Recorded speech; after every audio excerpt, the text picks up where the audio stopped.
It isn't that you need to be able to say, yes, I'm great at all these things necessarily, but the more of these things you pick up and add to your bag of tricks, the better musician you'll be. The first part's just a bunch of, how do you rate your lead playing? It might just be horrible. You need a pen. Oh, and let me mention some of these things, like it says, do you know the notes of the chromatic scale? I don't know if Earl Scruggs knows the notes of the chromatic scale. I mean, well, that's only 8 of them. There's 12. Yeah. But, Yeah.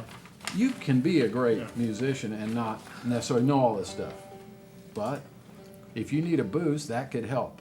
There are 12 major chords, by the way. And there are 12 minor chords. And you might think, God, what a huge undertaking it's going to be. I know 3 or 4 chords. How am I going to learn 12?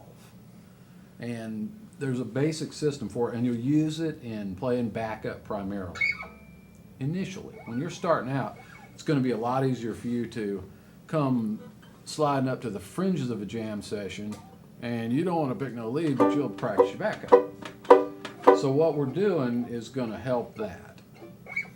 But later on, it will go into all your up the neck playing too, because a lot of what you're playing when you go way up the neck and play these little licks are based around some sort of a chord position.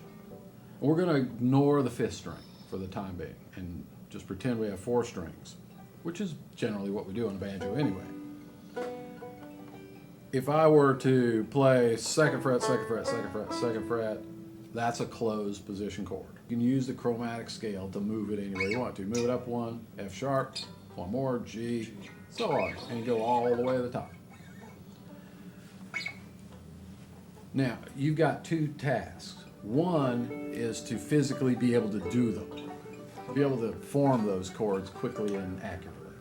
You just have to work on that. The second thing is to know where to put them so you can use them. And there's another one there. Those are all G's. So there's a system for jumping from one shape to the other. You got to know all 3 forms. The F shape, the D shape, and the bar. Here's the system for moving up. And you don't have to think so much about where you're putting them. You worry about where you're not putting them. Backup. If they're going along on a G chord, you're there with 3 other banjo players, everybody's doing that, you could do that. To differentiate,